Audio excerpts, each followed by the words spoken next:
Hello friends, അപ്പോൾ ഇന്ന് നമ്മളിവിടെ ചെയ്യുന്നത് ബീഫ് ഫ്രൈ ആണ്. അപ്പോൾ അതിനായിട്ട് അമ്മ ഉപ്പും മഞ്ഞളും ഒക്കെ ഇട്ട് അമ്മ ബീഫ് വേവിച്ച് വെച്ചിട്ടുണ്ട്. ഇനി അമ്മ അതിനുള്ള കൊച്ചുള്ളി എല്ലാം ഞാൻ കാണിക്കാമേ. അപ്പോൾ ഇതെൻ്റെ കൊച്ചുള്ളി എല്ലാം അരിയുന്നതേ ഉള്ളേ. അപ്പോൾ അരിഞ്ഞിട്ട് നമുക്ക് കാണാം. അതായത് അമ്മ തേങ്ങാക്കൊത്ത് അരിഞ്ഞ് വെച്ചിട്ടുണ്ട്. ഇനി അമ്മ ഇഞ്ചിയും വെളുത്തുള്ളിയും അരിഞ്ഞ് വെച്ചേക്കുന്നത് കാണാം.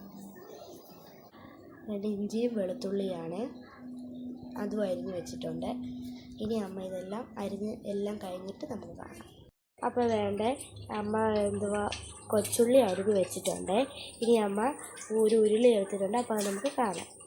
ഒരു ഉരുളി എടുത്ത് ചൂടായി വന്നപ്പോൾ വെളിച്ചെണ്ണ എടുത്ത് പിന്നെ തേങ്ങാക്കൊത്ത് വിട്ട് അതൊന്ന് ഇനി ഒന്ന് വറുത്തെടുക്കട്ടെ. അപ്പോൾ നമ്മൾ തേങ്ങാക്കൊത്ത് നല്ലതായിട്ട് വറുത്ത് വന്നിട്ട് നല്ലൊരു മണവും ഉണ്ട്. ഇനി നമ്മൾ ഈ പ്ലേറ്റിലോട്ട് കോരി എടുക്കട്ടെ. അപ്പോൾ ഇങ്ങനെയാണ് നല്ല മണം വരുന്നുണ്ട്. ആ എണ്ണയ്ക്കകത്തുള്ള ഇത് ഇപ്പോഴും ആ മൊരിഞ്ഞ ഒരു സൗണ്ട് പോലെ.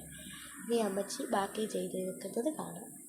അതുകൊണ്ട് ആ തേങ്ങാക്കൊത്ത് വറുത്ത അതേ എണ്ണയ്ക്കകത്ത് അമ്മ കുറച്ച് കടുക് ഇടാൻ പോവാണ്.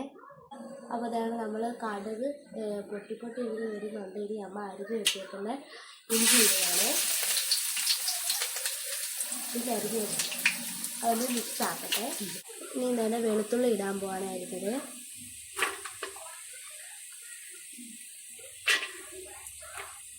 ആ തേങ്ങാക്കൊത്ത് വറുത്ത ആ ഒരു എണ്ണയ്ക്കകത്ത് ഇടുമ്പോൾ എന്ത് മണമാണ്. ഇനി അത് നല്ലതായിട്ടൊന്ന് വെക്കട്ടെ. അപ്പോൾ നമ്മുടെ വെളുത്തുള്ളി നല്ലതായിട്ട് ഇതായി വന്നിട്ടുണ്ട്. ഇനി അരിഞ്ഞ് വെച്ചേക്കുന്ന കൊച്ചുള്ളി ഇടാൻ പോവാണ്. അപ്പോൾ അത് ഇട്ടിട്ടുണ്ട്. ഇനി ഞാൻ നല്ലതായിട്ട് ഇളക്കട്ടെ. അപ്പോൾ ഉള്ളി വഴറ്റി വെച്ചിട്ടുണ്ട്. അമ്മ അത് പ്ലേറ്റിലോട്ട് മാറ്റിയിട്ടുണ്ട്. ഇനി നമുക്ക് ബീഫ് ഇട്ടത് കാണാമേ. വേവിച്ച് വെച്ചേക്കുന്ന ബീഫ് അമ്മ ഇതിനകത്തോട്ട് ഇട്ടേ. അപ്പോൾ അതിൻ്റെ ആ വെള്ളം ഒന്ന് എല്ലായിട്ട് വറ്റി വരട്ടെ, എന്നിട്ട് നമുക്ക് കാണാം.